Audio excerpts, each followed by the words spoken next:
उसके प्रकाशित होने का स्वयं प्रमाण है, कोई और प्रमाण नहीं चाहिए।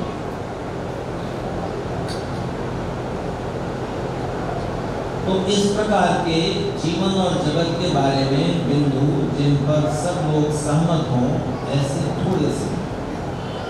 उनमें से एक ये है कि हमारे जीवन का, मनुष्य के जीवन का मुख्य लक्ष्य और उद्देश्य क्या है।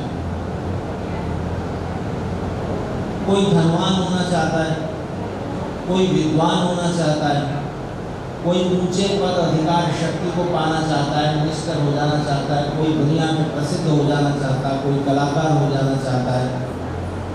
हमारी बहुत सारी इच्छाएं होती हैं। इस समय जब कार्यक्रम का समापन नजदीक है और आपको भूख लगने लगेगी, तो जब 1-1:15 बज जाएगा, तब आपकी इच्छा, अभी जो सुनने की इच्छा है, वो इच्छा थोड़ी सी बदल जाएगी। भूख लगने लगेगी तो अब भोजन कब मिलेगा। भोजन कर लिया तब आपकी इच्छा ये होगी कि अब घर चलें। घर जाने के बाद फिर कुछ और इच्छा होगी। तो इच्छाएं दिन भर में 10 बार 20 बार अलग अलग मन में उठती हैं और हम उन इच्छाओं को पूरा करने के लिए प्रयास करते हैं। तो ये तो छोटी छोटी इच्छाएं हैं। मुख्य लक्ष्य क्या है? तो लक्ष्य और उद्देश्य दोनों में थोड़ा सा फर्क होता है। कई बार लक्ष्य और उद्देश्य एक ही होते हैं, कई बार अलग अलग होते हैं। जैसे ईशग्राम से हैदराबाद जा रहे हैं लोग ट्रेन में बैठकर, 1000 लोग या 100 लोग ईशग्राम के ही हैदराबाद जाने के लिए ट्रेन में बैठे। तो सबका लक्ष्य क्या है? लक्ष्य क्या है? हैदराबाद जाना। पर किसी का हैदराबाद जाकर, लक्ष्य तो सबका एक है कि हैदराबाद पहुंच जाएं, उद्देश्य अलग अलग है। कोई हैदराबाद जा रहा है इलाज कराने के लिए, डॉक्टर से मिलना है। कोई जा रहा है रिश्तेदारी में शादी है, कोई जा रहा है मित्र से मिलने के लिए, किसी का कोर्ट में मुकदमा है उसके लिए जा रहा है, कोई घूमने जा रहा है, कोई शॉपिंग करने, खरीदारी करने जा रहा है। तो उद्देश्य अलग अलग हो गए ना। तो मनुष्य के जीवन के उद्देश्य अलग अलग भी होते हैं। कोई कुछ करना चाहता है, कोई कुछ होना चाहता है, लेकिन मुख्य लक्ष्य और उद्देश्य सब मनुष्यों का एक ही है। यहाँ पर सारे विचारक, विद्वान, दार्शनिक, धर्मगुरु एक मत हैं। उनको एक मत होना पड़ता है क्योंकि हम सबका अनुभव एक जैसा है। हम में से कोई भी जानबूझकर दुख नहीं पाना चाहता। कोई भी मनुष्य छोड़िए, कोई दूसरा प्राणी भी जानबूझकर कुछ भी ऐसा नहीं करता जिसका परिणाम दुख हो। सब जो कुछ भी करते हैं उसके परिणाम में सुख मिले, ऐसी इच्छा करते हैं और ये इच्छा लेकर के ही, ये लक्ष्य बना करके ही कोई भी काम करते हैं। आप आर्य समाज में क्यों आए हैं? यहाँ आने का कोई लक्ष्य और उद्देश्य है ना। आर्य समाज में आना आपका लक्ष्य था। उद्देश्य क्या है? अगर यहाँ आकर किसी भी तरह का सुख नहीं मिलेगा और दुख मिलेगा तो आप आना चाहेंगे? नहीं। तो सुख पाना ही आप कुछ भी करते हैं। यहाँ से घर जाएंगे तो दुख पाने के लिए, कुछ भी करेगा आज उल्टा सीधा ऐसा वैसा जैसा करेगा, सुख पाने के लिए करेगा। तो हमारे जीवन का और मनुष्य के अलावा दूसरे सब प्राणियों का एक लक्ष्य निश्चित हुआ, वो है सब सुखी होना चाहते हैं, कोई भी दुख नहीं पाना चाहता। सबका अनुभव एक जैसा है, इसलिए सारे वैज्ञानिक, दार्शनिक, धर्मगुरुओं को एक मत होकर ये कहना पड़ता है कि सबके जीवन का लक्ष्य, उद्देश्य सुख प्राप्ति है। सब सुख पाना चाहते हैं। तो फिर अगला प्रश्न है कि मनुष्य के अलावा जो प्राणी है वो भी सुखी होना चाहते हैं और सुखी होते भी हैं। मनुष्य भी सुख पाना चाहता है और सुख प्राप्ति भी कर लेता है। तब तो फिर मनुष्य और पशु बराबर ही हो गए ना। उनके लक्ष्य और उद्देश्य में कोई भी अंतर नहीं है। तो अंतर है, कुछ और बड़े सुख हैं जिन्हें हम आनंद कहते हैं। वो सुख जो मनुष्य जीवन में ही पाए जा सकते हैं, उन उद्देश्यों और लक्ष्यों को प्राप्त करने में ज्यादा प्रयास करना चाहिए। जो पशु शरीर में ही सुख पाए जा सकते थे, तो आप पशु शरीर में ही होते, यहाँ क्यों आए? आप में से कोई ऐसे हैं जो अगले जन्म में, अगले जीवन में मनुष्य नहीं बनना चाहते? कोई हो तो बताइए। मैं एक बात अक्सर सुनाया करता हूं, और जो लोग YouTube पर मुझे सुनते रहते हैं, कुछ बातें उनको सुनी हुई लगेंगी, लेकिन आप में से ज्यादातर लोग उन बातों को नहीं सुने। मैं एक बच्चों के शिविर में गया मुंबई में। एक आवासीय विद्यालय है मुंबई में, भायंदर नाम के इलाके में, उपनगर, पहाड़ी पर है। तो वहाँ सब बच्चे और उनके अध्यापक वहीं रहते हैं। एक तरह का वो मॉडर्न गुरुकुल है, आधुनिक गुरुकुल, सबको वहीं रहना है। आधुनिक शिक्षा भी देते हैं और संस्कृत और भारतीय संस्कृति, अपने हिंदू फिलॉसफी, धर्म, वो भी सिखाने के लिए प्रयास करते हैं। तो वहाँ पर गर्मियों में उन्होंने शिविर लगाया हुआ था, कैंप लगाया हुआ था विद्यार्थियों का। नैतिक शिक्षा और भारतीय संस्कृति संस्कार का प्रशिक्षण देने के लिए वो शिविर लगा हुआ था, कैंप। तो उसमें बोलने के लिए, वो 15 दिन का शिविर था, एक दिन मुझे उन्होंने बुला लिया। जब मैं वहाँ पहुँचा तो मैं बड़ी उलझन में पड़ गया, क्योंकि सामने जो विद्यार्थी बैठे थे सुनने के लिए, वो अलग अलग कक्षाओं के थे। उसमें तीसरी, चौथी, 5वीं क्लास के, प्राइमरी क्लास के बच्चे भी थे, छोटे छोटे, 5, 6, 7, 8 साल की उम्र तक के। 10वीं 12वीं के बच्चे भी थे, 15, 16, 18 साल के। और ग्रेजुएशन, पोस्ट ग्रेजुएशन के भी बच्चे थे, क्योंकि मेडिकल कॉलेज और इंजीनियरिंग कॉलेज भी वहीं पास में उसी संस्था के द्वारा चलाया जाता है। जो वो आवासीय विद्यालय चलाते हैं, उन्होंने ही मेडिकल कॉलेज और इंजीनियरिंग कॉलेज भी खोला हुआ।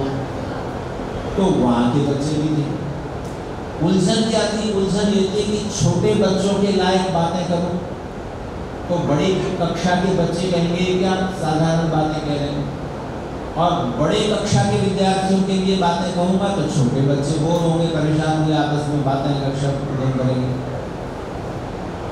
खैर, अब मुझे बोलना तो था, ऐसी मिक्स ऑडियंस आर्य समाज में भी मिलती है।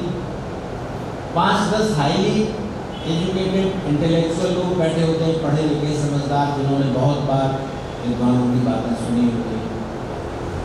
कुछ थोड़ा कम शिक्षित होते हैं, कुछ ऐसे जो कि नहीं भी समझ पाते पर श्रद्धा है, सुनने आए।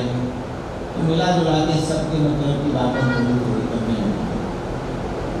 तो मैंने उन बच्चों में बोलना शुरू किया। तो बोलते बोलते मैंने बच्चों से एक सवाल पूछा, सब विद्यार्थियों से पूछा कि देखो, इंसान की ज़िंदगी में आके आप लोगों में से कुछ को लगता होगा कि बहुत परेशान हो गए।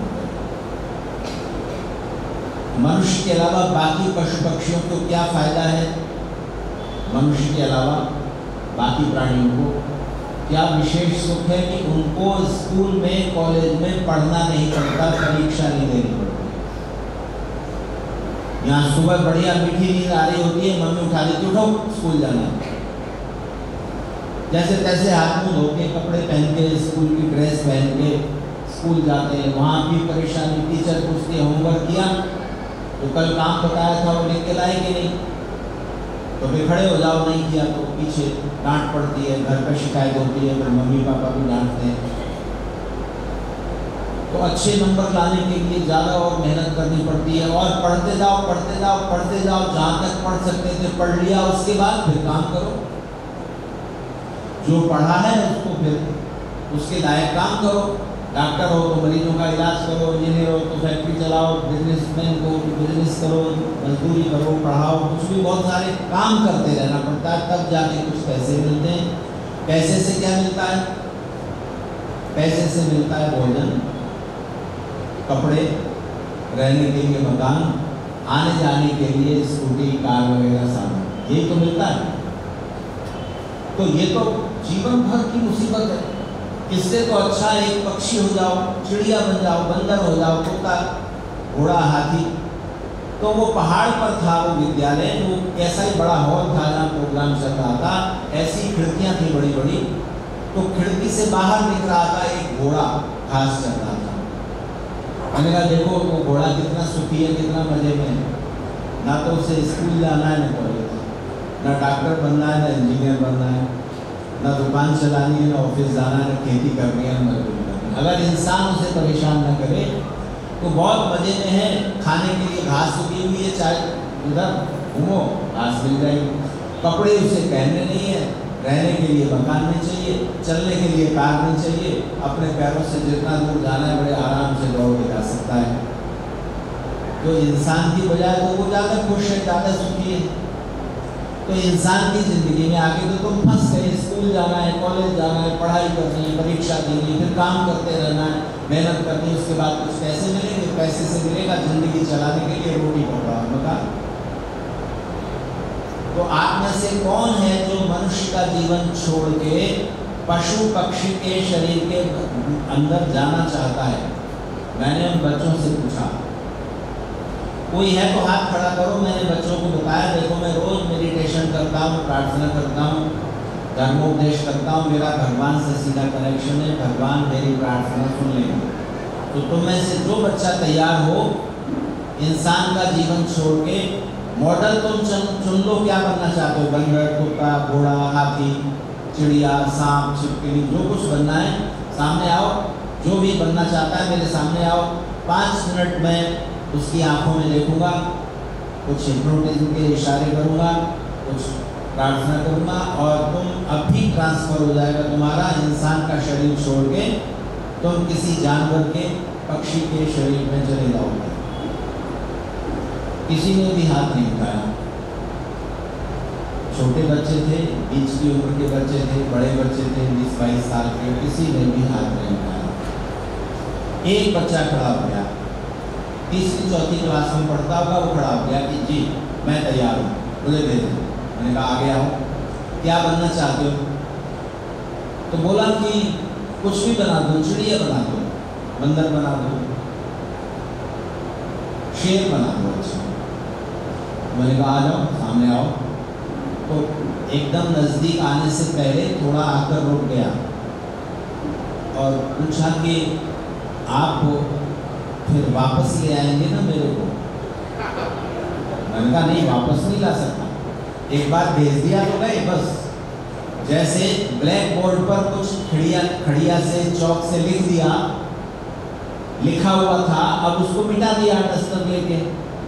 तो अब वहाँ क्या लिखा था मुझे नहीं मालूम, मैंने तो मिटा दिया। तो मैं तुमको यहाँ से भेज दूंगा दूसरे शरीर में, वापस में नहीं ला सकता। तो बोला कि नहीं, फिर नहीं। मैंने कहा नहीं नहीं तो आओ भेज देते हैं। यहाँ तो बहुत परेशान हो, स्कूल आना पड़ता है, पढ़ना पड़ता है, काम करना पड़ेगा। तो थोड़ा 2-4 कदम और आ गया है। तो बोला मम्मी पापा के साथ जाएंगे? तो मैंने कहा मम्मी पापा को साथ ले जाके क्या करोगे? क्योंकि दूसरे प्राणियों में मम्मी पापा का सुख थोड़े दिन को होता है, थोड़े दिन। जैसे गाय बछड़े को प्यार करती, कितना प्यार करती, बहुत प्यार करती। शेर आ जाए तो अपनी जान देती है।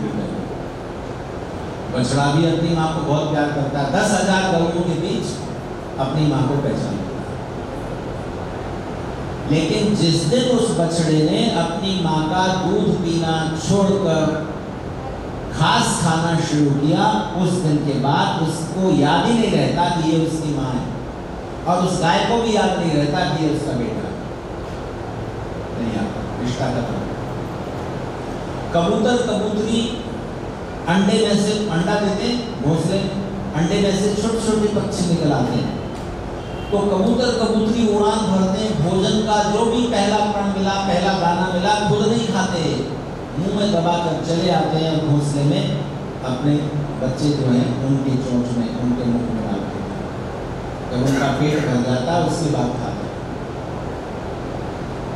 लेकिन बहुत प्यार करते हैं। लेकिन जिस दिन उन छोटे छोटे पंछियों के पंख उगाए और उन्होंने अपने पंखों उड़ना सीखा और अपना भोजन ढूंढना सीखा, उसके बाद ना कोई किसी की मम्मी, ना कोई किसी का पापा, ना कोई किसी की माँ, ना कोई किसी का बेटा।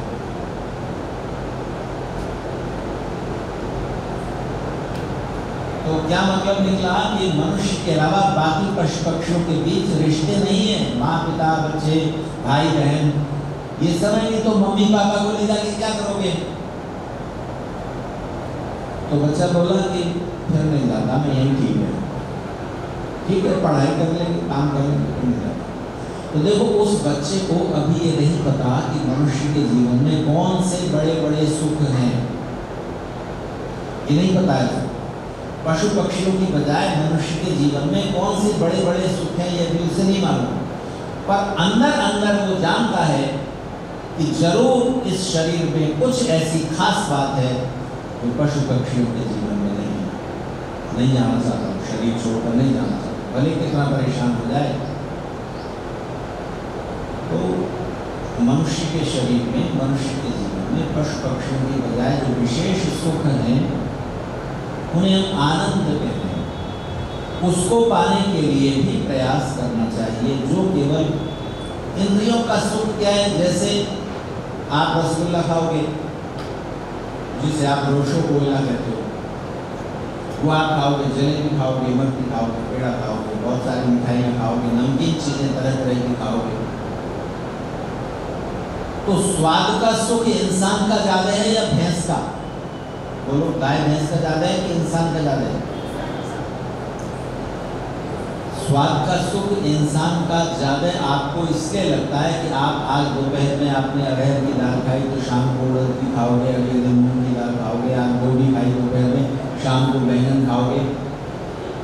आपने हमारे जो प्रतीश जी हैं, उनकी मम्मी रोज मेरे लिए स्पेशल खाना बनाती है, क्योंकि मेरे ब्लड में कुछ ट्राइग्लिसराइड्स बढ़ जाते हैं। तो मैंने कहा कि मैं तेल मुझे नुकसान करता है, घी भी थोड़ा सा कम, ऐसा बोले बनवा दीजिए। मैं बताता नहीं, उन्होंने पूछा तो मैं बता दूँ। तो बंगाल के लोग ही बैंगन की एक अलग तरह की सब्जी बनाते हैं, गोल गोल काट के, उत्तर भारत में नहीं बनाते। बहुत तरह के व्यंजन, मिठाइयाँ बंगाल के लोग बनाते हैं और खाते हैं, बहुत तरह के लोग साउथ इंडियन बनाते हैं, बहुत तरह के लोग बहुत तरह की मिठाइयाँ और व्यंजन पंजाब में बनते हैं। आपने कभी बेंगनी खाई है? आपको तो नाम भी नहीं मालूम। उड़द की दाल की एक मिठाई बनती है, तो उसका अलग स्वाद है। तो आप तरह तरह के नए नए व्यंजन बनाते रहते हैं। इतनी खाने पीने की मीठी, नमकीन, चटपटी इतनी चीज़ें हैं, और वो महिलाओं के हिस्से में जा रहे हैं, क्योंकि स्वाद का सुख महिलाएं ज़्यादा लेती हैं। बनाती हैं ना, तो उसको बनाते बनाते ही चख लेती हैं। कल मैंने एक हंसी की बात पढ़ी कि महिलाएं खरीदारी करती हैं, कोई चीज़ खरीदती हैं तो 3 बार में खरीदती हैं। एक बार दुकान पर देखने जाएंगी, जो भी चीज़ खरीदनी है एक बार देखने जाएंगी, दूसरी बार खरीदने जाएंगी, तीसरी बार बदलने जाएंगी, गोलगप्पे 3 बार खाएंगी। गोलगप्पे यानी क्या बोलते हैं उसको? पूछा, पानी पूरी। गोलगप्पे पानी पूरी 3 बार खाएंगी, तो स्वाद का सुख बहुत बड़ा है। आप रोज एक नई चीज खाओ, रोज एक नई चीज खाओ, जिंदगी छोटी पड़ जाएगी, वो खाने पीने की चीजें कम नहीं होंगी। अकेली एक जीभ इंद्रिय का, जीभ का सुख इतना बड़ा है कि जिंदगी छोटी पड़ जाएगी, खाने पीने की चीजें कम नहीं होंगी। लेकिन फिर भी अगर आप दूसरी नजर से देखें तो ये सुख स्वाद का नहीं है, पर ये सुख तो वैरायटी का है, नई नई चीजों का, ये नवीनता का सुख है। आज जो साड़ी पहनी वो आप कल पहनती हो, बदल के आएंगे। एक महिला अपने पति से बोली कि मुझे 10-15 नई ड्रेस खरीदनी है, नई साड़ी, नई सलवार कुर्ता, नई ड्रेस खरीदनी है। तो पति ने पूछा क्यों खरीदनी है नई ड्रेस? इतनी सारी ड्रेसें तुम्हारी अलमारी में भरी हुई हैं। कई बार तो मुझे लगता है कि इस घर में मेरी इज्जत कपड़े ही करते हैं, क्योंकि जब भी अलमारी खोलो कपड़े पैरों में आ गिरते हैं, इतनी इज्जत मिलती है कपड़ों से। तो भाई इतनी इज्जत मिल रही है कपड़ों से, यानी इतने भरे पड़े अलमारी में खोलते ही नीचे गिर पड़ते हैं। और कितने कपड़े चाहिए, नई ड्रेस क्यों चाहिए? तो श्रीमती जी बोली इसलिए चाहिए कि जितनी ड्रेस है अलमारी में वो सब मोहल्ले की औरतों ने सबने 3-3 बार देख ली। सारी ड्रेस 3-3 बार पहन ली तो सबने वो देख ली पुरानी हो गई, इसलिए नहीं चाहिए।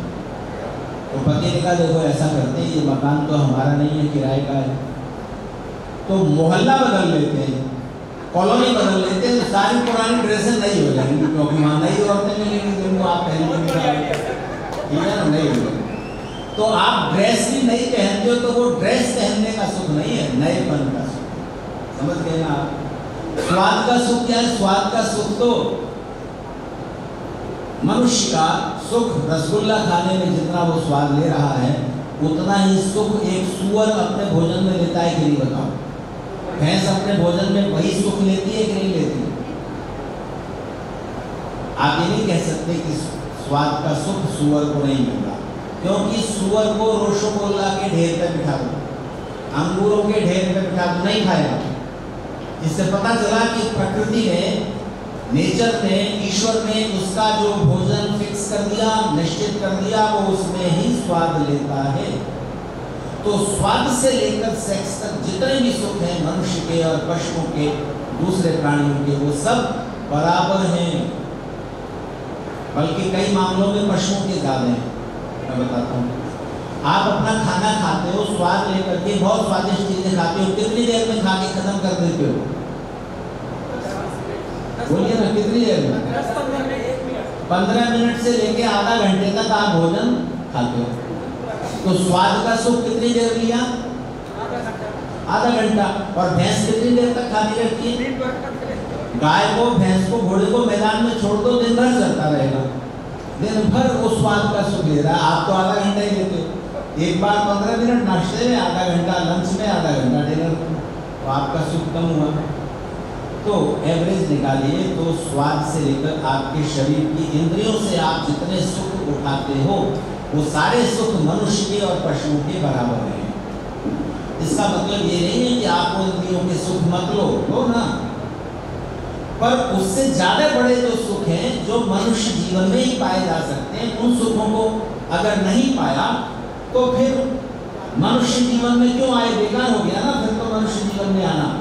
तो एक मनुष्य जीवन का अपमान हुआ तो फिर ईश्वर सोचेंगे कि अब आपको वो सुख, बड़े सुख पाने का अवसर तो दिया गया था, मौका तो दिया गया था, लेकिन आपको उनमें रुचि नहीं थी, आपको उन्हीं सुखों में रुचि थी, दिलचस्पी थी जो पशु शरीर में भी पाए जा सकते हैं। तो अब आपको दोबारा मनुष्य शरीर देने का कोई फायदा नहीं है। ईश्वर ये सोचेंगे कि नहीं? तो वो सुख उठाइए ना जो मनुष्य शरीर में ही पाए जा सकते हैं, वो भी उठाइए। भोजन करना है, जीवन चलाना है, भोजन करना जरूरी है, तो स्वाद भी लीजिए, कौन रोक रहा है? भगवान ने सारी सुंदर रसीली चीजें हमारे आपके लिए बनाई, भगवान थोड़ी खाते हैं। लीजिए, कल मैं आपसे कह रहा था कि बस 3 चीजों का ध्यान रखिए। संसार के सारे सुख भगवान ने आपके लिए ही बनाए हैं, पशुओं के लिए भी बनाए, वो भी जीवात्मा है। 3 बातों का ध्यान मनुष्य को रखना है, पशु को।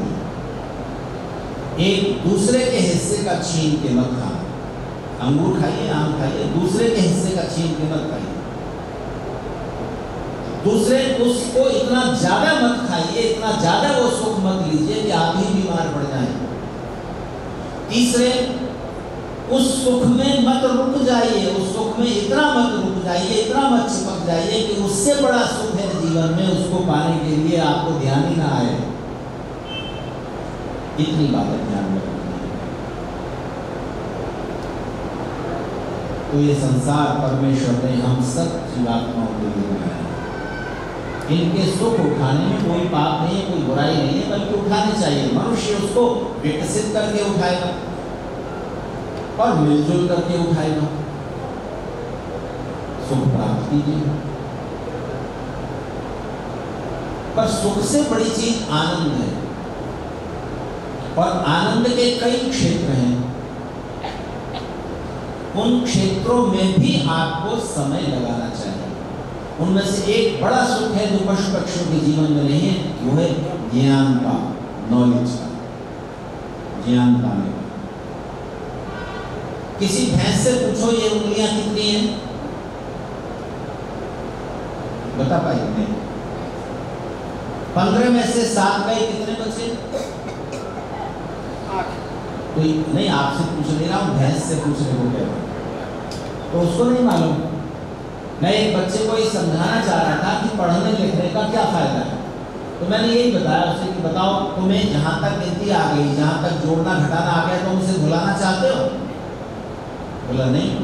तो इससे भी ज्यादा जानो, तो जितना जानते जाओगे, जानने का सुख बाकी सुखों से बड़ा है। जैसे कोई कठिन बात आप समझ लेते हो, वैसे ही आपको एक अजीब खुशी मिलती है। छोटे छोटे बच्चे थे मेरे सामने, दूसरी तीसरी क्लास के एक स्कूल में, बस छोटे ही बच्चे बैठे। तो ज्ञान का क्या आनंद है, क्या सुख है, ये समझाने के लिए मैंने उनसे बात कही कि जैसे ही कोई नई बात पता चलती है ना, जैसे कोई बात समझ में आती है, वैसे ही एक छोटे बच्चे को भी बड़ा सुख मिलता है, और जो बड़े लोग हैं वो बड़ी बड़ी बातें समझते हैं, उनको भी वही सुख मिलता है। तो मैंने एक उदाहरण दिया, मैंने बच्चों से पूछा बताओ मम्मी ने तुम्हारी एक कपड़ा धोकर सूखने के लिए डाल दिया, तो उस कपड़े को सूखने में 1 घंटे का टाइम लगता है, तो 10 कपड़े सूखने के लिए डाले तो कितना टाइम लगेगा? तो बच्चों ने बताया, क्योंकि अभी नया नया गणित सीखा है उन्होंने, तो तुरंत बोले एक कपड़ा सूखने में 1 घंटा, तो 10 कपड़े सूखने में 10 घंटे। तो मैंने बच्चों को ध्यान दिलाया कि एक साथ 10 कपड़े सुखा दिए तो कितनी देर में सूख जाएंगे? 1 ही घंटे में सूख जाएंगे ना, 10 घंटे क्यों लगेंगे? तो सब बच्चे खुश हो गए, हाँ ये तो बात सही है। तो जैसे कोई बात समझ में आती है, वही तो ज्ञान है ना। कोई बात समझ में आ गई, सृष्टि का कोई रहस्य पता चल गया, छोटा है बड़ा, जीवन की कोई अच्छी बात समझ में आ गई, छोटी है बड़ी, तो ज्ञान का आनंद है। जरूर रोज 1 घंटा कुछ अच्छा पढ़ने में, कुछ अच्छा सुनने में, कुछ अच्छा सीखने में लगाइए। दूसरा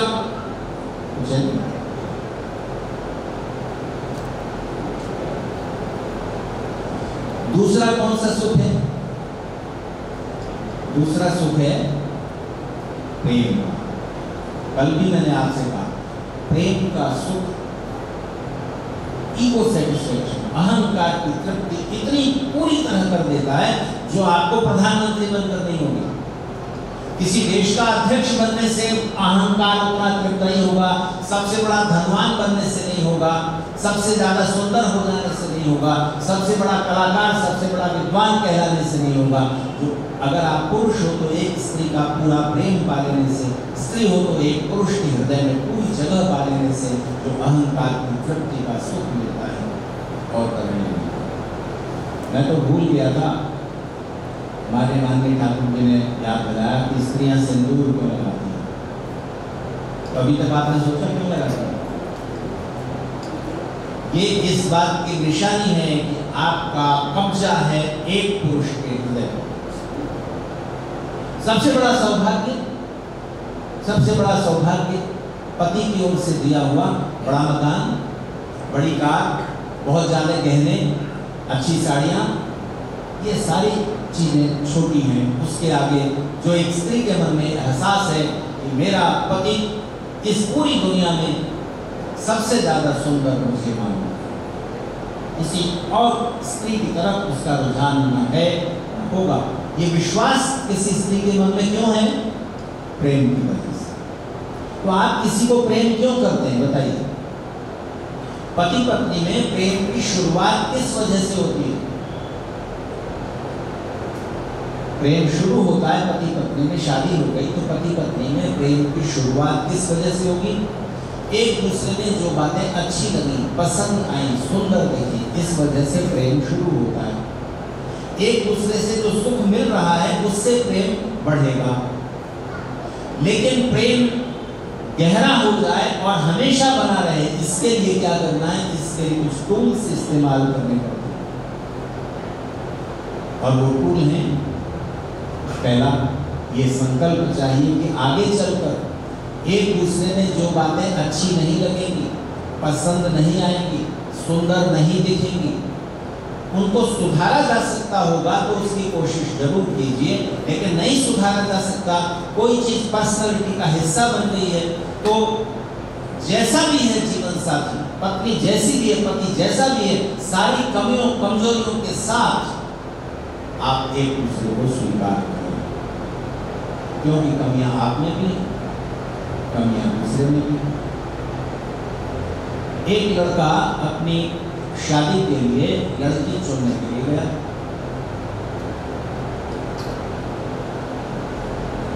तो लड़की ने कहा कि मैं आपसे एकांत में कुछ बात करना चाहती हूँ। ठीक है, देखो अवसर देते ही।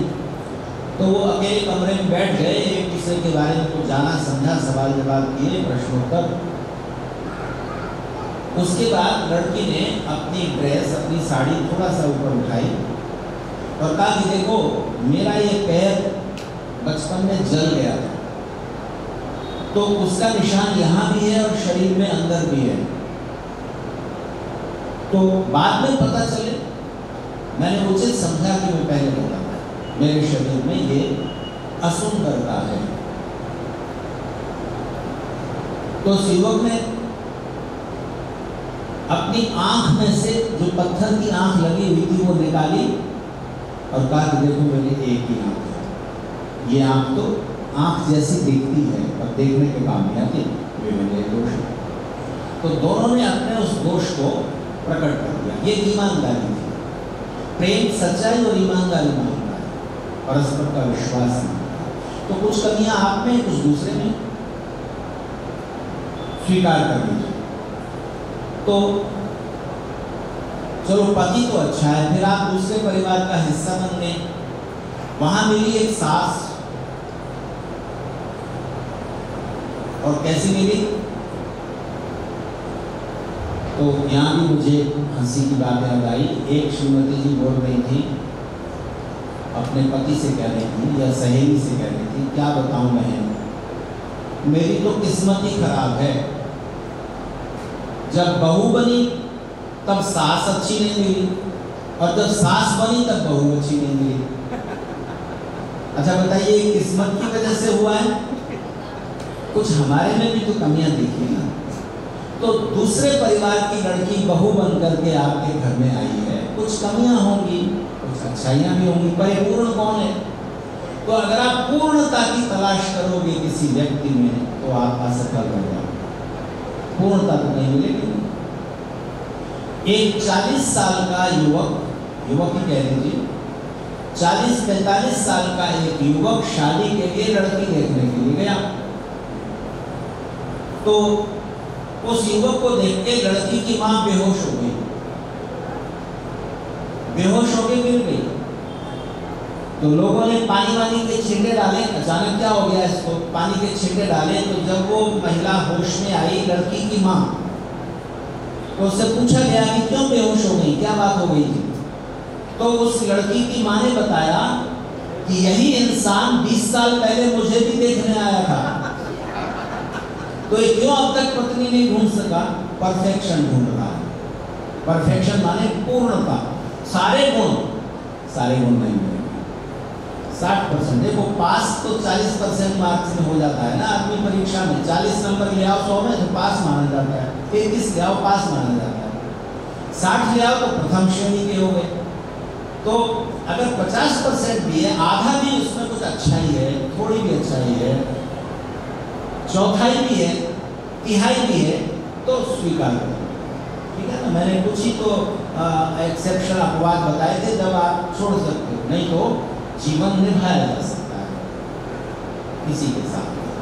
तो बहू को कुछ अच्छा बना लो, यही तो होगा ना कि आपके मन के अनुकूल सब्जी नहीं बनाती या सफाई नहीं रखती, और कुछ ऐसी तो कुछ बातें सास को नापसंद होंगी, तो कुछ उसे अपने अनुकूल बना लो, कुछ खुद को उसके अनुसार बना लो। तो मैंने कहीं पर एक बड़ी बड़ी प्रेरणा देने वाली बात बोली। लड़की जब शादी के बाद ससुराल आती है, तो ससुराल में आकर, हमारे यहाँ उत्तर भारत में एक प्रथा है, आपके बंगाल में या तेलंगाना में क्या है मुझे नहीं मालूम, शादी के बाद 1-2 दिन बाद रसोई में कढ़ाई पूजन करवाते हैं। आपके यहाँ होता है? कढ़ाई पूजना का मतलब यह है कि बहू अब पहले कुछ बनाएगी, हलवा बनाएगी, कोई मिठाई बनाएगी, जो भी वो बना सकती है, भोजन, आज का भोजन अब वो बनाएगी। तो सास ने उसको बता दिया कि देखो कल कढ़ाई पूजन होना है, रिश्तेदार भी आएंगे थोड़े से, 4-5, ज़्यादा नहीं बुलाए कि तुम्हें बहुत जोर पड़े खाना बनाने में, 50 लोगों का खाना नहीं बनाना है, 10 लोगों का खाना बनाना है। तो सुबह जल्दी उठ जाना और तैयार होके, नहा धो के रसोई में घुसोगी, खाना बनाना, भगवान को स्मरण करना थोड़ा और फिर खाना बनाना। अब बहू की बेचारी की आँख नहीं खुली, मेहमानों के आने का टाइम हो गया था, नाश्ते पर बुला लिया था सबको, तो उसकी आँख नहीं खुली। जब उठी, अलार्म बजाया था, सुनाई नहीं दिया, अलार्म को लगाया था, अलार्म बजता रहा, सोती रह गई। तो ये उठी जल्दी से, उसने देखा अरे 8 बज गए, तो रसोई में जाना था, तो जल्दी से कुछ ऐसे ही हाथ मुँह धोए, साड़ी ऊंची नीची पहनी जैसी पहन पाई बेचारी, जल्दी में पहन के भागी। तो शीशे में नजर गई तो ना सिंदूर लगा था ना बिंदी लगी थी, तो बिंदी का पत्ता निकाला, उसमें रेडीमेड बिंदी चिपका ली। अब सिंदूरदानी ढूंढी तो सिंदूर था नहीं, तो लिपस्टिक उठाई, एक लकीर खींच ली और जल्दी से रसोई में पहुंची तो वहाँ सास पहले से मौजूद थी। तो बोली मम्मी सॉरी, मुझे ख्याल ही नहीं रहा, जग नहीं पाई, 8 बज गए, अलार्म नहीं लगाया था, लेकिन नींद नहीं खुली, आइए मैं बनाती। तो सास ने कढ़ाई जिसमें हलवा बना के सास ने रखा था वो सामने की और कहा कि देखो बेटी, बस इसे छू दो, समझ लेंगे हम कि तुमने बनाया, क्योंकि अब आगे तुम्हें ही बनाना है। जब तक मेरे हाथ पैर चल रहे हैं मैं तुम्हारी हेल्प करती रहूँगी। आज मैंने बना दिया, देर हो गई थी क्योंकि मेहमान आते ही होंगे, बस इसे छू दो तो ये हलवा और मीठा हो जाएगा। और उसके गाल को प्यार से छुआ, मेरे आशीर्वाद हमेशा तुम्हारे साथ। बताओ इस बहू को अपनी माँ देखेगी कि नहीं सास में, है ना? माँओं को भी ध्यान रखना चाहिए, जो लड़की की माँ है, पिता है। विदा करते हुए वेद का एक मंत्र बोलना चाहिए, साम्राज्य शुश्री भव साम्राज्य भव धनांतर, अथर्ववेद का मंत्र। माता पिता की अभिलाषा इस मंत्र में है। शादी के बाद बेटी ससुराल जा रही, तो माता पिता कह रहे जाओ बेटी ससुराल में जाकर एक काम करना, अपनी सास, अपने ससुर, अपने पति, जेठ, देवर, सारे रिश्तेदारों पर अपना राज्य कायम कर लेना, रानी बन के रहना। कैसे रहेंगी रानी बन? साम्राज्य कहाँ स्थापित होता है? शरीर पर नहीं, मन पर, दिलों पर राज करने लग जाओ, सबके मन में प्रवेश कर जाओ, अपने मधुर व्यवहार से, सेवा से, शुश्रूषा से सब प्रेम करने लग जाओ। तो कुछ माएँ, अब चूंकि मोबाइल हो गया है तो फोन कर करके पूछती रहती है सब ठीक है ना, सास परेशान तो नहीं करती। तो एक लड़की और उसकी माँ पुलिस थाने में पहुंचे और वहाँ लेडी ऑफिसर बैठी थी, थानेदार, तो महिला थानेदार थी, उससे जाके कहा कि हमें रिपोर्ट लिखवानी है, FIR लिखवानी है। किसके खिलाफ? इसके सास ससुर के खिलाफ। क्यों? बहुत तंग करते हैं, बहुत परेशान करते हैं। तो लेडी ऑफिसर जरा बड़ी उम्र की थी, 45-50 की होगी, समझदार थी। उसने उससे पूछा, लड़की से पूछा कि क्या तुम्हारा पति तुम्हें मारता है? नहीं। गाली देता है? नहीं। प्यार करता है? हाँ। सास ने कभी तुम्हें मारा पीटा? नहीं। ससुर ने मारा पीटा? नहीं। तुमको बदतमीजी की, कोई गलत व्यवहार किया? नहीं। फिर समस्या क्या है? तो सास ने कहा मैं बताती हूँ, परेशान करते रहते। अरे क्या परेशान करते हो तो बताओ। भाई खुश नहीं है बेटी मेरी माँ। तो फिर लेडी ऑफिसर ने उस लड़की की माँ से एक सवाल पूछा। उससे कहा कि एक बात बताओ, आप दही जमाती हो घर में? मतलब ये कैसा सवाल है? हर औरत जमाती है घर में, दही जमाने में क्या है? मैं तेलंगाना आया तो मुझे पता चला, ब्रिटिश जी ने बताया कि बंगाल के ही लोग हैं सब यहाँ इस इलाके में।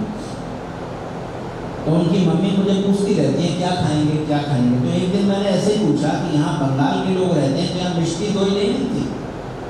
बंगाल के लोगों का मिठाई बनाने में तो कोई जवाब नहीं। दूध और पनीर छेने से बड़ी मिठाइयों का तो आविष्कार ही बंगाल के लोगों ने किया है। उत्तर भारत के लोग तो बाद में सीखे, पर मिष्टी दही अब भी उधर नहीं मिलती।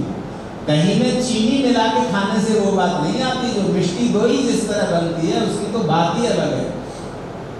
तो उन्होंने कहा यहाँ इस इलाके में तो कोई नहीं खाता। चलो कोई बात नहीं। तो दही जमाना तो जानते हैं ना आप सब। तो वो लेडी ऑफिसर ने, पुलिस ऑफिसर ने पूछा, महिला ने उस लड़की की माँ से कि दही जमाती है घर में? हाँ। तो हर घंटे में दही में उंगली करके ऐसे देखती रहती हो कि दही जमी कि नहीं जमी? बोले ऐसे देखेंगे तो दही जमेगी नहीं। तो तुम अपनी बच्ची की जिंदगी में उंगली क्यों करते रहती हो रोज फोन करके? तो क्या हाल है, ठीक है कि नहीं? सब छोड़ दो ना, उसे अपने घर में जमने दो, अपनी ससुराल में जमने दो। सबके दिलों पर राज करने दो, समय लगता है। दूसरे परिवार में गई है, दूसरे के माता पिता उसे अपनी बेटी जैसा माने, इसको भी दूसरे के माता पिता को अपने माता पिता जैसा मानना शुरू करना होगा। प्रेम की शुरुआत एक तरफ से होती है, दोनों तरफ से। तो 7 कदम चलते हैं पति पत्नी, वहां आखिरी कदम है सखे सप्तपदी भव। हम दोनों पति पत्नी बोलते हैं, हम दोनों आपस में हमेशा प्रेम बनाए रखेंगे, सहयोग बनाए रखेंगे। इस वचन के साथ हम 7वां कदम आगे बढ़ाएंगे। वो पूछते हैं आप दोनों में प्यार बना रहे काफी है? बोलो पति पत्नी में प्यार बना रहे काफी है? अच्छा है, काफी नहीं।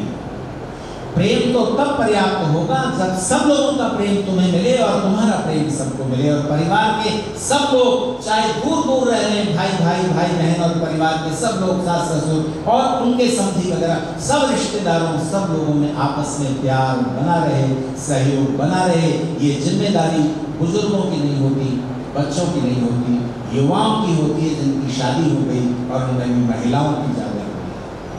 घर की महिलाएं चाहें तो परिवार में सब में प्यार और जुड़ाव सहयोग बना रहेगा, नहीं चाहें तो परिवार को टूटने बिखरने से कोई नहीं रोक सकता। तो प्रेम की शुरुआत तो सब रोक सकते हैं।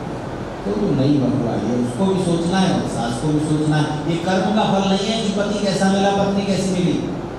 अच्छा बताओ, पति पत्नी अच्छे भाग्य से मिलते हैं, पिछले जीवन के कर्मफल से मिलते हैं? अच्छी बहू भाग्य से मिलती है? भाग्य का रोल है जीवन में। अच्छा बताओ, आपका शरीर कैसा मिला, इसमें भाग्य की ज्यादा बड़ी भूमिका है। कैसे माता पिता मिले, ये पिछले कर्मफल से। आपका जन्म आपने नहीं चुना, माता पिता कैसे मिले? कौन सा आत्मा आपके बेटे बेटी के रूप में आएगा, ये आप नहीं चुनते, भगवान फिक्स करते हैं। ठीक है, पर पत्नी कैसी मिले, पति कैसा मिले, ये तो आपका चुनाव है ना, ये आपका चुनाव है। कैसे परिवार में बेटी को देना है, आपका चुनाव है। कैसे परिवार की बहू घर में लानी है, आपका चुनाव है, आपका नया कर्म काल है। तो उसे अपने अनुकूल बनाना आपके नए कर्म से होगा। तो हमारे भगवान श्री कृष्ण के एक समकालीन विचारक हुए विदुर। उनकी बातें हर एक को पढ़ने समझनी चाहिए। किताब मिलती है गीता की तरह, विदुर नीति हिंदी में भी। तो विदुर एक बात समझाते हैं सबको, उनका समझाना बहुत मूल्यवान है। वो पूछते हैं बताओ कौन सा म्यूजिकल इंस्ट्रूमेंट अच्छा है, वाद्य यंत्र कौन सा अच्छा है? हारमोनियम ज़्यादा अच्छा है, सितार ज़्यादा अच्छा है, वीणा ज़्यादा अच्छी है, गिटार ज़्यादा अच्छा है, वायलिन ज़्यादा अच्छी है, बांसुरी ज़्यादा अच्छी है? बताओ कौन सा वाद्य यंत्र अच्छा है? तो विदुर का कहना है कोई भी नहीं। ये महत्वपूर्ण नहीं है कि बांसुरी अच्छी है, कि हारमोनियम अच्छा है, कि सितार अच्छा है, कि वीणा अच्छी है। तुम बजाना क्या जानते हो, पहले ये देखो। तुम संगीत बजाना जानते हो कि नहीं? जो बजा सकते हो वही अच्छा है। कौन सा वाहन अच्छा है, मोटरसाइकिल या कार? बोलो, मोटरसाइकिल या कार कौन सा अच्छा है? जो है अभी और जिसे आप चला सकते हो वही अच्छा है। साइकिल मिल जाए वो अच्छी है, चलाना कुछ जानते नहीं, वाहन पूछ रहे कौन सा अच्छा है। तो ध्यान देना, अब मेरी बात ध्यान से सुनना, ध्यान से सुनना। कैसी स्त्री पत्नी के रूप में मिली है, कैसा पुरुष पति के रूप में मिला है, ये महत्वपूर्ण नहीं है। कैसी लड़की बहू के रूप में मिली है, कैसी सास मिली, ये महत्वपूर्ण नहीं है। महत्वपूर्ण ये है कि आप किसी के दिल में अपने अच्छे व्यवहार से जगह बनाना जानते हो कि नहीं, किसी का प्रेम पाने का कौशल आपके पास है या नहीं, ये महत्वपूर्ण है। तो किसी को भी अपना बना सकते हो, और जो मिला है पति के रूप में, पत्नी के रूप में, उसे अपना सर्वस्व मान लीजिए, पूरा प्रेम उसे सौंप दीजिए। तो कोई सुंदर है इसलिए आप प्यार करते हो, ये एक छोटी बात है। आप प्यार करते हो इसलिए कोई आपको सुंदर लगने लगता है, सारी दुनिया में सबसे ज्यादा, ये बहुत बड़ी बात है। किसी माँ से पूछो कौन सा बच्चा सबसे सुंदर है, तो आप सौंदर्य प्रतियोगिता आयोजित करेंगे क्या? बोलो। सुंदर तो दिखेगा, पड़ोसन का बच्चा ज्यादा सुंदर है, ज्यादा ताकतवर है, होगा, प्यारा तो और नहीं। तो जिसे आप प्रेम करते हैं, दुनिया का सबसे सही इंसान जिससे आप प्रेम करते हो, जो आपको प्रेम करता है, तो मांग में सिंदूर भरना कहीं भी लिखा नहीं है। ध्यान दीजिए, जहां विवाह की विधि लिखी है वो गृह सूत्र ग्रंथ है, वहां कहीं मांग में सिंदूर भरना नहीं लिखा है। हाँ, बाल संवारना लिखा है। विवाह संस्कार होने के दरमियान ये विधि की जाती है कि पति अपने हाथों से पत्नी के केश संवारे। क्यों? क्योंकि हमारे जो बाल है ना, हमारी पर्सनैलिटी का एक बहुत बड़ा महत्वपूर्ण हिस्सा है। बालों का स्टाइल बदल लीजिए और चेहरा अलग सा लगने लगता है। जो महिला लगातार बाल बांध के ऐसे चोटी करती रही है, थोड़ा बाल खोल के ऐसे कर लें यहाँ कंधे तक, ब्यूटी पार्लर में जाके, प्रीति जी की मम्मी चलाती है ब्यूटी पार्लर, वहाँ जाके बाल थोड़ा ऐसे कर, छोटे छोटे करवा लो, आपके पति पहचानने में 2 सेकंड लगाएंगे, और कहीं बहन जी न कह दें, कुछ टाइम लगेगा। चेहरा बदल लिया भाई, बाल अलग तरह के हो गए, बाल घुटा दो, बाल एकदम रेजर से साफ करा दो, आपको पहचानने में मुश्किल लगेगी। और आप छोटे छोटे बाल रखते थे, एक दिन बड़े लड़के गाड़ी बढ़ा के आप पहुंच जाइए आज समाज में, जा रोज आपको लोग मिलते थे, नहीं पहचान पाएंगे, सेकंड लगेगा, ठीक है ना? तो बाल आपकी पर्सनैलिटी को संवारते हैं। अच्छा बताइए, शादी के बाद, शादी से पहले किसी स्त्री की अभिलाषा होती है, क्योंकि दिखाने का सुख स्त्री का, ध्यान दीजिए, सौंदर्य दिखाने का सुख स्त्री का है। सजने संवरने में स्त्रियां ज्यादा टाइम लेती हैं। एक पति पत्नी में इस बात को लेकर बहस थी, स्त्री जो थी वो स्त्री स्वतंत्रता की पक्षधर थी पत्नी, और उसका कहना था कि ऐसा कौन सा काम है जो पुरुष कर सकते हैं और स्त्रियां नहीं कर सकती।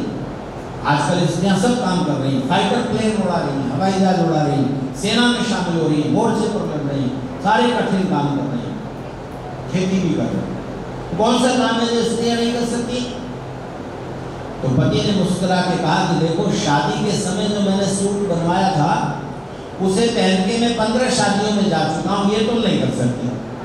कि एक ही ड्रेस पहन के तुम 15 फंक्शन में हो जाओ, ये तुम नहीं कर सकते, कोई महिला नहीं कर सकती। तो सजने संवरने का सुख स्त्रियां ज्यादा लेती हैं। सौंदर्य आप प्रदर्शित करें, सजें संवरें, अच्छी दिखें। शादी के बाद तो बस एक व्यक्ति आपको सबसे सुंदर मानता है, ये जीवन का सबसे बड़ा सौभाग्य है, प्रेम की वजह से। तो जब कोई चीज आप सजाते हैं, एक ब्यूटिशियन किसी स्त्री को सजा रही है, फेशियल कर दिया, मेकअप कर दिया, अच्छे कपड़े पहना दिए, कुछ और भी आभूषण वगैरह, जो भी अधिकतम सजा सकता था, सजा सकती थी वो ब्यूटिशियन, सजावट पूरी हो गई, सौंदर्य पूरा हो गया। ये सौंदर्य तब तक पूरा नहीं होगा, सोचो, जब तक, सेंटेंस पूरा करो,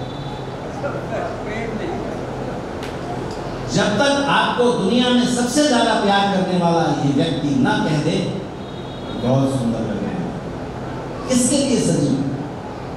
तो फाइनल टच किसका? एक तस्वीर बनानी चित्रकार ने, फाइनल टच तो उसी का है जिसकी तस्वीर बनाई है वो कह उठेगा विवाह। जैसा शरीर मुझे ईश्वर ने दिया उससे सुंदर तस्वीर तुमने बनाई, तो फाइनल टच है पति का दिया हुआ। बाल खोल करके संवारे अपने हाथ से और फिर एक चिन्ह, चाहे सिंदूर ही सही, कुछ भी कर दिया, बिंदी लगा दी, वो पति का प्रमाण है उसके प्रेम का। प्रेम भरी नजरों से किसी ने देखा है, सुंदर लगने लगी। सौंदर्य का आधार वो सौंदर्य प्रसाधन नहीं है, वो कॉस्मेटिकल चीजें नहीं है। सौंदर्य का आधार तो प्रेम है। किसी की आंखों में आप सबसे ज्यादा सुंदर हैं, जीवन का सबसे बड़ा सौभाग्य। दुनिया को दिखाने के लिए अपने सौंदर्य का प्रदर्शन करना जिस दिन से स्त्रियों ने शुरू कर दिया, उस दिन से कामुकता, अश्लीलता मन की विकृतियां बढ़ी। कहीं तो इस पर रोक लगाना चाहिए। सजिए संवरिए, सुभद्र दिखते हुए अश्लील न दिखे। अश्लीलता कौन सी चीज हो जाती है? अश्लील हम किसे कहेंगे? एक फिल्म की एक्ट्रेस है, मुझे उसका नाम याद नहीं आ रहा, उसने एक सवाल किया। उसने सवाल दुनिया के तमाम उन लोगों से किया है जो अश्लीलता और अश्लीलता का सवाल उठाते हैं। उसने ये सवाल किया है कि जिसके पास जो है वो उसका प्रदर्शन करता है कि नहीं? जिसके पास संगीत की कला है वो गा करके दिखाता है कि नहीं कि मैं बड़ा गायक हूं? जिसके पास धन है, पैसा ज्यादा है, वो बड़ा मकान बना के बड़ी कीमती कार खरीद के सड़क पर निकल के बताता है कि नहीं कि मैं धनवान हूं? जिसके पास ऊंचा पद है, अधिकार है, मिनिस्टर है, चीफ मिनिस्टर है, वो बता, उसके बारे में प्रदर्शन किया जाता है कि नहीं चीफ मिनिस्टर साहब हमारे बीच में आए, हमारा बड़ा सौभाग्य। जिसके पास जो भी विशेषता है वो अपना विशेष गुण प्रदर्शित करता है। तो जिसके पास सुंदर शरीर है वो अपनी सुंदरता क्यों न दिखाए? ये प्रश्न उस एक्ट्रेस ने उठाया। किन्हीं ने मुझसे फरीदाबाद में एक आर्य समाज में पूछा, सभा के बीच, कि बताइए इसका क्या उत्तर है? तो मैंने कहा कि सुंदरता दिखाना और नंगापन दिखाना दोनों में फर्क है कि नहीं? अश्लीलता का अर्थ समझ लीजिए। क्या चीज अश्लील हो जाएगी? रसगुल्ला अश्लील हो जाएगा। आप रसगुल्ला खा रहे हैं, ये आपका रसगुल्ला खाना अश्लील हो सकता है कि नहीं? होता है। पहले अश्लील शब्द का अर्थ समझिए। श्री का मतलब कल मैंने आपको बताया था, परसों बताया था, लक्ष्मी और श्री में क्या अंतर है? लक्ष्मी वो दौलत है, वो गुण है जो आपने अर्जित किया है। जैसे किसी के पास विद्या है, उसका गुण है, उसकी संपत्ति है विद्या, ज्ञान। किसी ने पैसा कमाया है, उसका एक गुण है, ऐश्वर्य है, पैसा। किसी ने पद पाया है, उसका ऐश्वर्य है, वो पद। चीफ मिनिस्टर हो गए। अभी एक महिला चीफ मिनिस्टर बनी है दिल्ली की, कल रेखा गुप्ता, बीजेपी। तो ये उसकी लक्ष्मी है। लक्ष्मी उसे कहते हैं जो लक्ष्य प्राप्त कराए। लक्ष्य क्या है पैसे का? पैसे का लक्ष्य क्या है? सुख। विद्या का लक्ष्य क्या है? सुख, आनंद। पद अधिकार का लक्ष्य क्या है? तो आपको जो ऐश्वर्य मिला है उससे दूसरों का सुख बढ़े, आश्रय मिले, तब वो लक्ष्मी श्री में बदलेगी। तो आपको और दूसरों को आश्रय जिससे मिला उस लक्ष्मी को हम श्री कहते हैं। तो धन का प्रदर्शन, धन से सुख उठाना, धन से दूसरों को आश्रय देना अच्छा है। जिससे आश्रय नहीं मिल रहा, जिसको सिर्फ आप दिखा रहे हो, वो अश्लीलता है। जैसे 5 भूखे लोग सामने बैठे और आप रसगुल्ला खा रहे हो, उनके पास रोटी भी नहीं है, आप रसगुल्ला खा रहे हो, दिखा कर, ये उनकी भूख का अपमान है, ये अश्लीलता है। या तो उस रसगुल्ले को बांट के खाओ या छुपा कर खाओ। अश्लीलता का अधिकार है। आपके पास विद्या है, दूसरों का भी ज्ञान बढ़ाओ। आप इसलिए प्रदर्शित कर रहे हो कि मैं बड़ा विद्वान हूं, ये दिखाने के लिए आप दूसरों को मूर्ख सिद्ध करके दिखाओगे, आपका ही अपमान होगा। जाओ, होगे बड़े विद्वान, अपने घर के होगे, आपको सुनने को मिल जाएगा। तो विद्या भी अश्लील ढंग से प्रदर्शित की जाती है, धन भी प्रदर्शित कीजिए, उसमें अश्लीलता न हो। सुंदरता भी प्रदर्शित कीजिए, अश्लील मत बनिए, बस इतनी सी अपेक्षा है। तो ये सिंदूर जो है प्रेम करने वाले व्यक्ति का फाइनल टच है। ये इस बात का प्रमाण है कि कोई व्यक्ति आपको दिलोजान से चाहता है, दिल की गहराइयों से चाहता है, उससे ज्यादा आपको सुंदर और कोई नहीं देखेगा। अगर आपके चेहरे में कोई विकार हो जाए तब भी वो आपको प्रेम करता रहेगा। ये सुंदरता का सबसे बड़ा प्रमाण है। अच्छा बताइए, आपके पति को अगर कोई बीमारी ऐसी हो जाए जिससे शरीर असुंदर हो जाए, तब भी आप प्रेम करेंगे कि नहीं? करेंगे। तो मानना पड़ेगा कि आप में सीता का आदर्श झलक रहा है। आपकी पत्नी को कोई बीमारी हो जाए, शरीर असुंदर हो जाए, तब भी आप प्यार करते रह सकोगे? अगर हाँ, तो आपने प्रेम को जाना है, क्योंकि प्रेम अगर शरीर की सुंदरता से ही था तो आप उस व्यक्ति को प्यार नहीं कर रहे हो, उसकी चमड़ी को, उसकी स्किन को प्यार कर रहे हो। प्रेम को स्किन डीप मत रहने दीजिए, क्योंकि सुंदरता और गहरे बहुत अच्छी होती है, बहुत ज्यादा गहरी और विशेष होती है। शरीर की सुंदरता से ज्यादा महत्वपूर्ण बोलो बुद्धि की सुंदरता, ज्ञान की। उससे ज्यादा बड़ी सुंदरता मन की सुंदरता, उससे भी बड़ी एक सुंदरता अभी बताता हूँ। पर मैं आपको प्रमाण देना चाहता हूँ कि शरीर की सुंदरता से बुद्धि की सुंदरता ज्यादा बड़ी है, बुद्धि से मन की सुंदरता ज्यादा बड़ी है। मैं आपसे पूछता हूँ एक सवाल, क्या आप में से कोई पुरुष ऐसा चाहेंगे, ये पसंद करेंगे कि आपकी पत्नी दुनिया की सबसे सुंदर स्त्री हो, विश्व सुंदरी आपकी पत्नी हो? आप में से कोई महिलाएं चाहेंगी कि आपके पति दुनिया के सबसे सुंदर पुरुष हो? देखो अभी मौका चूक गए तो कल्पना करने में क्या हर्ज है? कल्पना से तो कुछ बुरा नहीं हो रहा ना, पत्नी को बुरा नहीं मानेंगे ना, उन्हें पता ही नहीं चलेगा। कल्पना में देख लो, चाहेंगे, सब चाहेंगे। पर आगे बढ़िए, मैं आपसे पूछता हूँ और चैलेंज के साथ पूछता हूँ, चुनौती के साथ पूछता हूँ, क्या आप में से कोई ये पसंद करेंगे कि आपके जीवन साथी, आपके पति या पत्नी बहुत सुंदर हो लेकिन पागल हो? चाहिए ऐसी पत्नी या पति? चाहिए। बहुत सुंदर लेकिन पागल नहीं चाहिए ना, बुद्धिहीन नहीं चाहिए ना, सामान्य रूप रंग चलेगा, बुद्धि अच्छी होनी चाहिए।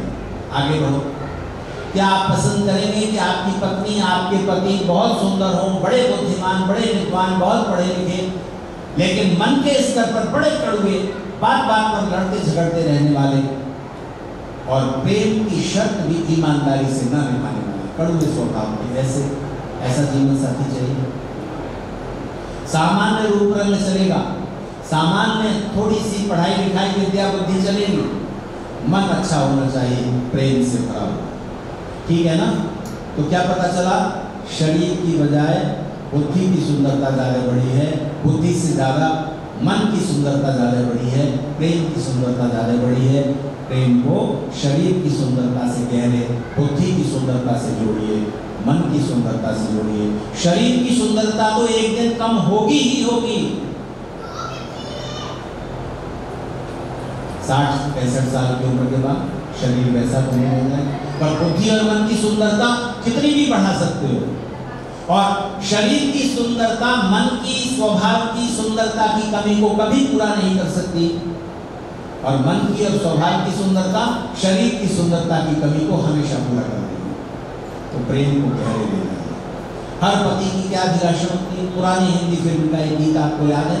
मैं आधा नाम बोलूंगा, आधा आप बोलिएगा।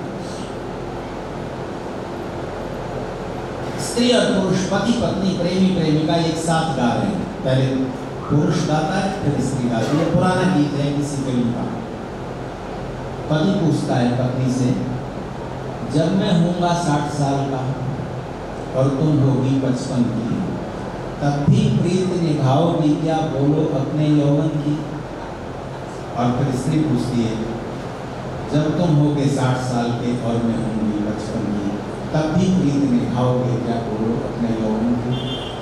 क्या अभिलाषा है सबसे बड़ी? जब शरीर असुंदर हो जाएगा, असमर्थ लाचार हो जाएगा, तब भी प्रेम बना रहेगा कि नहीं? वही प्रेम मैं आपसे कह रहा था, वो रियल प्रेम है। निस्वार्थ प्रेम जो माता पिता बचपन में हमको देते हैं। जब आप इतने छोटे थे आपको किससे प्यार किया गया? आप बड़े खूबसूरत थे इसलिए, बड़े ताकतवर थे, बड़े विद्वान थे, गुणवान थे, बलवान थे, माता पिता की सेवा कर देते थे। क्या करते थे? किस लायक थे? एक मच्छर काट जाए तो रोने के अलावा कुछ नहीं कर सकते थे। आपके माता पिता ने आपको क्यों प्यार किया? कुछ कारण नहीं था, बस आपका होना ही उन्हें अच्छा लगता था। जैसे भी थे आपको प्रेम मिला, पूरा प्रेम मिला, बिना किसी कारण के मिला। अगर कोई बच्चा हैंडीकैप होता है, जन्म से विकलांग होता है, मंदबुद्धि होता है, मेंटली रिटार्डेड होता है, तब भी माता पिता उससे उतना ही प्यार करते हैं जितना स्वस्थ बच्चे को, बल्कि ज्यादा करते हैं, क्योंकि उसमें दया करुणा भी शामिल है। वो प्रेम आपकी पत्नी आपको करें, आपके पति आपको प्यार करें बिना बिना किसी कारण के, वो प्रेम तुरंत शुरू में नहीं मिलता, साथ निभाने से मिलता है। 25-30 साल तक जब आप इतने काम करते हो, साथ मिलकर, आपने पहले तो संकल्प किया कि सारी कमियों, कमजोरियों, असुंदरताओं के साथ मैं तुम्हें प्रेम करूंगा, स्वीकार करूंगा और करूंगी, दोनों तरफ से। उसके बाद साथ मिलकर उठाए गए सुख प्रेम को गहरा करेंगे।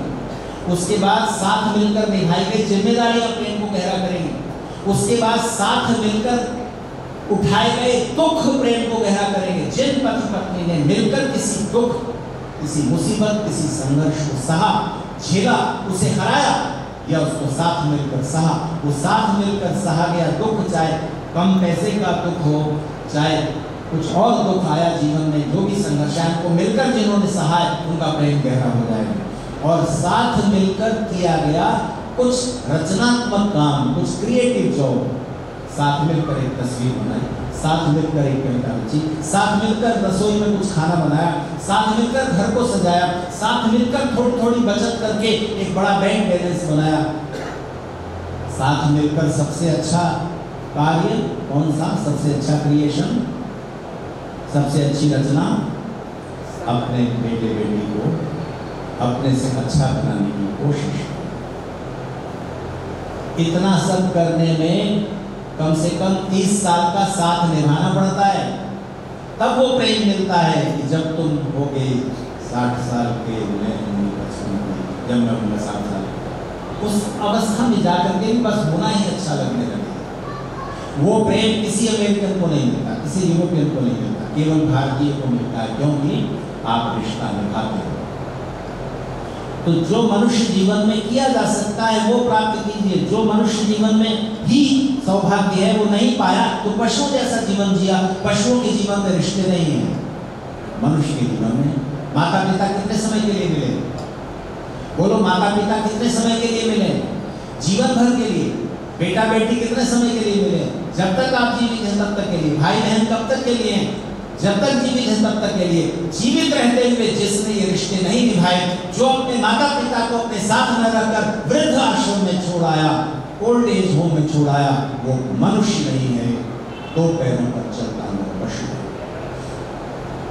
जिसने ज्ञान नहीं पाया, जिसने प्रेम नहीं पाया, आपने पशुता के स्तर पर ही जी लिया, बस खा लिया, पी लिया, कमा लिया। नहीं नहीं, ज्ञान पाइए, प्रेम पाइए। प्रार्थना मनुष्य ही करेगा, पशु नहीं। परोपकार मनुष्य ही करेगा, पशु नहीं। ईश्वर का आनंद मनुष्य ही पाएगा, पशु नहीं। इनमें भी समय लगाइए, सुख भी पाइए, आनंद भी पाइए। सिंदूर का अर्थ स्पष्ट हो गया ना? और अब कोई जब बातें पीछे छूट गई थी, रह गई हो तो बताइए, थोड़ा सा समय और है।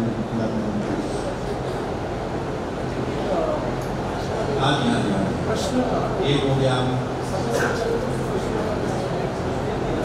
हाँ जी, अभी कर सकते हैं, अभी कर सकते हैं। एक अभी हमारे किसी ने पूछा है कि आजकल बच्चे माता पिता का कहना क्यों नहीं मानते? आपकी ये समस्या है क्या?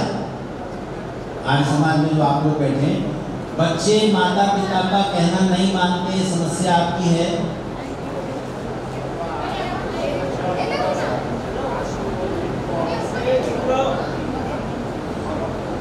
आप पानी पी रहे हो, मैं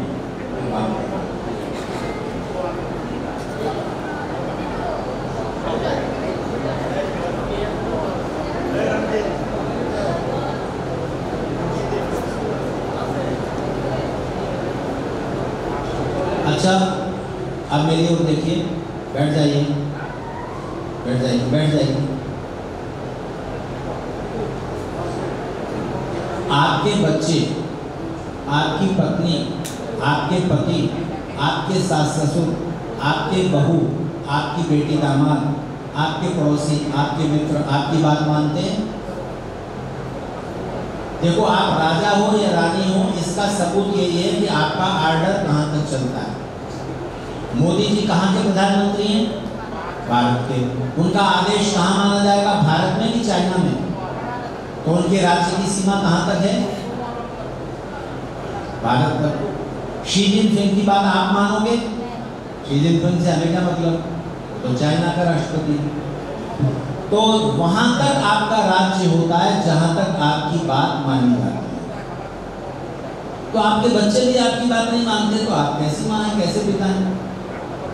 आपकी बहू आपकी बात नहीं मानती तो आपका राज्य उनके मन पर नहीं है। तो राज्य स्थापित करने के लिए क्या करना पड़ता है? कोई भी आपकी बात मानेगा, कोई भी आपकी बात मानेगा, उसका सूत्र ये है कि उसको आप ये समझा सकें कि ये बात मानने में, ये काम करने में तुम्हारी भलाई है, तुम्हारा सुख। समझा के तो देखो। तो आप लॉजिक नहीं देंगे, कन्विंस नहीं करेंगे, प्रमाण नहीं देंगे कि इस बात को करने से तुम्हें फायदा होगा, बच्चा पढ़ता नहीं, उसको पढ़ने का आनंद तो पता चले। टीचर अच्छे नहीं है, बदलो। कोई बात समझ में आए तो अच्छी लगेगी ही। कोई सब्जेक्ट किसी को अच्छा लगता है, कोई सब्जेक्ट अच्छा नहीं लगता। कारण यह है कि उस सब्जेक्ट का टीचर अच्छा नहीं है। मैथ्स जैसा कठिन विषय एक टीचर इस तरह पढ़ाते हैं, बच्चों के दिल दिमाग में बैठ जाता है, बच्चे उनसे पढ़ना चाहेंगे। मैं मुंबई में एक परिवार में गया तो बच्ची पढ़ने के लिए जा रही थी ट्यूटर के पास, पड़ोस में। तो उसकी दादी बोली कि इसकी 2 टीचर है यहाँ, एक के पास इसकी माँ को पकड़ के ले जाना पड़ता है कि चल, और एक के पास ये खुद उछलते कूदते जाती है, कूदते हुए जाती है। क्यों? क्योंकि वो टीचर पहले तो जाती है तो इसे टॉफी देती है, फिर पूछती है स्कूल में कल क्या हुआ, फिर एक जोक सुनाती है, फिर उनका पढ़ाने का तरीका ऐसा है कि बस खुशी खुशी खेल खेल में पढ़ा देती हैं, कठिन सब्जेक्ट ऐसे समझा देती हैं। तो कुछ करिए, समझाइए।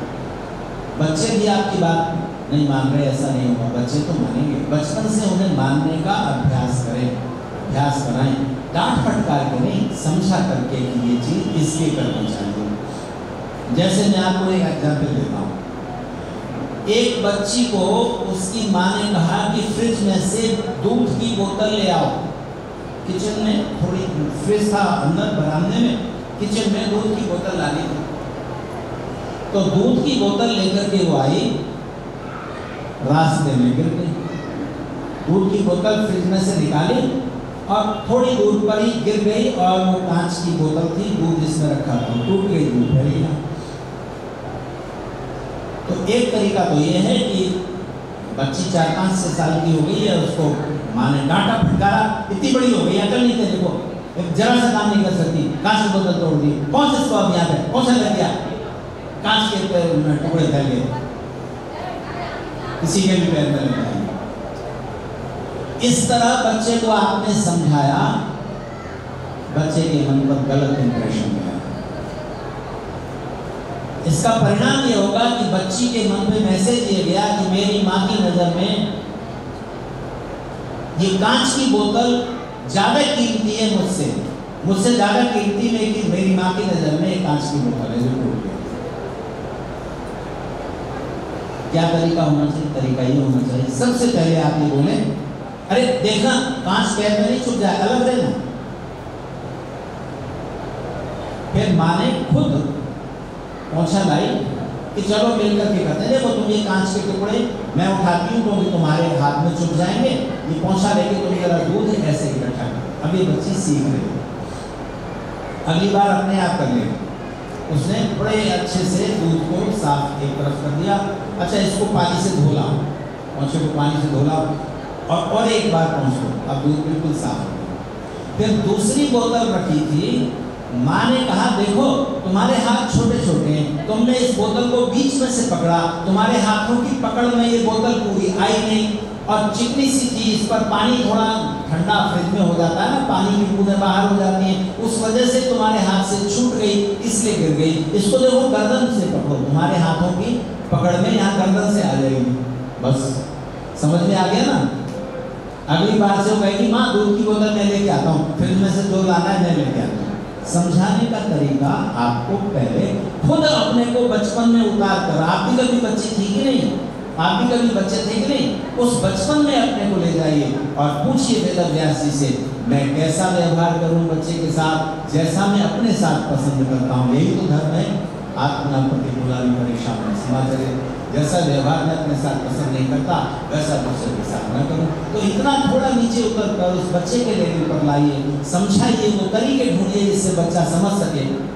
समझ नहीं क्यों नहीं मानेंगे बात। लेकिन बचपन में आप समझाते नहीं, कोई अच्छी बात सिखाते नहीं, जब वो जवान हो जाते हैं, शादी होती है, तब कहते हो ऐसा नहीं करो ऐसा नहीं करो।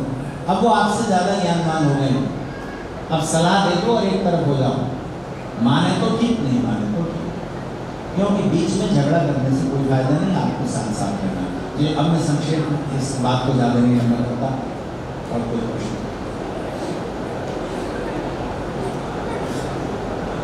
नहीं, ये सबके मतलब का प्रश्न यहाँ है, सबके नहीं। अलंकार शास्त्र पढ़े और वहाँ समझ आ जाए। देखिए और प्रश्न है, अब प्रश्न तो बहुत सारे, कुछ का मैं उत्तर दे चुका हूँ। आज एक प्रश्न उपस्थित हुआ है।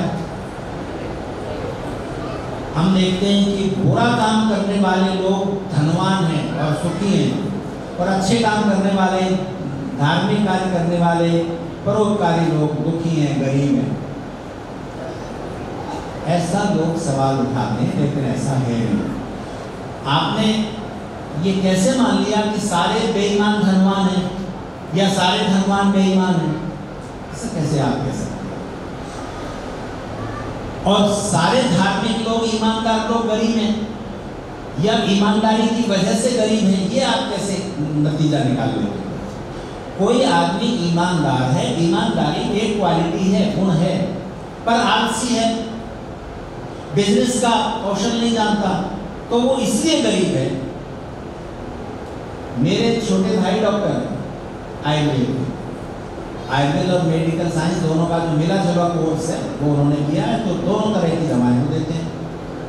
तो मैं यात्राओं में रहता हूँ, आगरा जा रहा था, उन्होंने कहा भैया आगरा जा रहे हो तो वहाँ हॉस्पिटल रोड पर सर्जिकल इंस्ट्रूमेंट बेचने वाली दुकानें हैं, वहाँ से ये ले आना, ये सामान ले आना, एक स्टेथोस्कोप लाना है जिसे कान में लगा के डॉक्टर लोग ऐसे छाती वगैरह को चेक करते हैं, एक ये इस टाइप की कैंची मिलेगी वो ले आना, एक ले आना, एक वाला ना, उन्होंने कागज पर लिख दिया और फिर कहा आखिर में जहाँ हॉस्पिटल रोड खत्म होती है वहाँ पर एक दुकान है, उस दुकान का नाम बताया, वहीं से लाना और कहीं से नहीं लाना।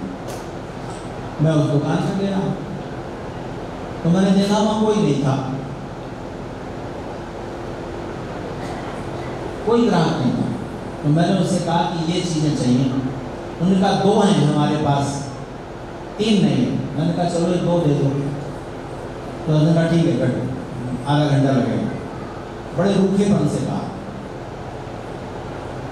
और लड़के को कहा अपने काम वाले को कि ये जाके गया वहाँ से गोदाम से सामान आ गया।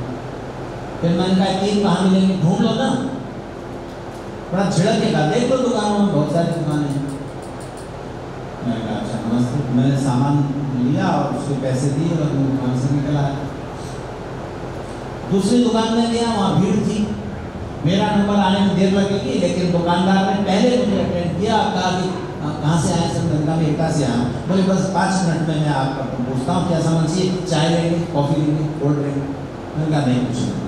अब देखो कोल्ड ड्रिंक जो ग्राहक को पिलाएगा उसके पैसे वो सामान में जोड़ेगा, व्यापारी फ्री में नहीं पिला देगा। लेकिन उसने सबसे पहले मुझे बात तो पूछी, फिर उसके बाद उसकी दुकान ग्राहकों से भरी हुई है, सबको उसने चाय कॉफी कोल्ड ड्रिंक पूछी होगी, सबको पिलाई भी होगी, जिसने हाँ कहा होगा, ठंडा पानी तो हर एक को पिला दिया। और फिर बड़े अच्छे से उसने 3-4 ऑप्शन दिखाए और सामान दे दिया। तो मैं लेकर के आ गया, 3 वहाँ से 2 वहाँ से। तो भाई ने पूछा कि ये कितने में लाए, ये कितने में लाए? मैंने कहा ये इतने। बोले उसकी दुकान पर तो इससे कम में मिलता, 50 रुपये कम में सामान मिलता, 100 रुपये कम में मिलता। मैंने कहा मिलता तो उसके पास था ही नहीं। तो उनका कहीं और से ले लो। तो मैं ले आया और मैंने कहा उसकी दुकान में एक भी ग्राहक नहीं और इसकी दुकान ग्राहकों से भरी हुई थी। अब देखो ये इसने पैसे ज्यादा लगाए हैं पर ग्राहकों की भीड़ इसके पास ज्यादा है। बेईमानी की वजह से नहीं है, अच्छे व्यवहार की वजह से। वो आदमी रूखा है, कड़वा बोलता है, तो वो अगर उसके पास ग्राहक नहीं आते तो पैसा भी कम आएगा। तो उसका कारण ईमानदारी नहीं है, उसका कारण कड़वा व्यवहार। तो अपने अंदर ये देखिए ना, तो कारण और भी होते हैं। ऐसा हो नहीं सकता कि आदमी परिश्रमी हो, बिजनेस के नियम जानता हो, कैसे ग्राहक को और कौन सी चीज़ यहाँ जरूरी है ये उसे पता है कि कौन सी चीज़ बिकेगी, किस क्वालिटी की बिकेगी। महंगा सामान ले आओ तो यहाँ बिकेगा नहीं, ऐसा वो जानता है। सब परिस्थिति समझ करके बिजनेस करता है, तो धनवान। कोई भी आदमी ग्राहकों के साथ बेईमानी, ज़्यादा बेईमानी करके क्वालिटी भी खराब दे और पैसे भी ज़्यादा वसूले, उसकी दुकान ज़्यादा दिन नहीं चलेगी। सरकार के साथ बेईमानी करेगा क्योंकि उनकी अपेक्षा है कि तुम करो हिसाब किताब में जो कुछ करना है। ग्राहकों के साथ बेईमानी करके कोई आदमी नहीं। तो गरीब लोग ईमानदारी की वजह से गरीब नहीं है, थोड़ा बुद्धिमत्ता चाहिए, समझ चाहिए, थोड़ा पढ़ाई लिखाई चाहिए। तो आप थोड़ा और अधिक परिश्रम करें, बचत करें, फिर उसका इन्वेस्टमेंट सीखें, तो धन कमाने के अलग नियम हैं। लेकिन अगर आप निर्धन हैं तो भी ईश्वर की ओर से आपको एक प्रसाद मिला हुआ है, धनवानों को नहीं मिलेगा। विद्वान लोग ज्यादा धनवान नहीं होते क्योंकि समय और परिश्रम की तो सीमा है ना, या तो धन कमाने में लगा लो या किताबें पढ़ने में लगा लो। तो आप कम धनवान होंगे, ज्यादा धनवान नहीं होंगे। अपना लक्ष्य चुन लीजिए। 4 तरह के ऐश्वर्य हैं। धनवान का ऐश्वर्य है विलासिता। भाई वो ज्यादा बड़ी कार में बैठ लेगा, आप बस में चले जाएंगे, इतना ही तो सुख है ना ज्यादा धन का। अधिकार का सुख है, रौब रुतबा। एक चौराहे पर खड़ा पुलिस वाला, आप मर्सिडीज में जा रहे होंगे धनवान, आपने रेड लाइट तोड़ी, आपको पकड़ के वहां आपकी क्लास लगाएगा, 2 बातें सुनाएगा, दिखाई नहीं देता, चालान काटेगा 2000 का, मुश्किल से छोड़ेगा। ठीक है ना, ये उसका अधिकार है, वो अधिकार का सुख ले रहा है, रुतबे का। विद्वान के पास प्रतिष्ठा है, सम्मान है, लोग उसे इज्जत देते हैं, कलाकार झूमते हैं, लोग वाह वाह करते हैं, ये उसका ऐश्वर्य है। तो जो साधारण व्यक्ति है उसका ऐश्वर्य होता है निश्चिंतता। देखो एक फैक्ट्री है, उस फैक्ट्री में जिसने पूंजी लगाई है, करोड़ों रुपए बैंक से लोन लिया है, फैक्ट्री खोली है, वो लगातार चिंतित रहेगा। बैंक का ब्याज चुकाना है, जीएसटी का फॉर्म भरना है, जीएसटी का टैक्स देना है, हर महीने रिटर्न भरनी है, हिसाब किताब गलत हो गया तो सारी चिंता उसकी। सामान ज्यादा बन रहा है, बिक नहीं रहा, आर्डर ज्यादा आ रहे हैं और सामान कम बन रहा है, हमेशा चिंतित रहेगा, परेशान रहेगा कि नहीं, बोलो बेचैन, शांति उसके हिस्से में नहीं आएगी। जो मैनेजर है, जो इंजीनियर है, वो भी चिंतित रहेगा, मशीन ठीक चलती रही, खराब हो गई तो चिंता, सिरदर्द उसका। सामान ज्यादा बिक रहा है तो बिजनेस का मैनेजमेंट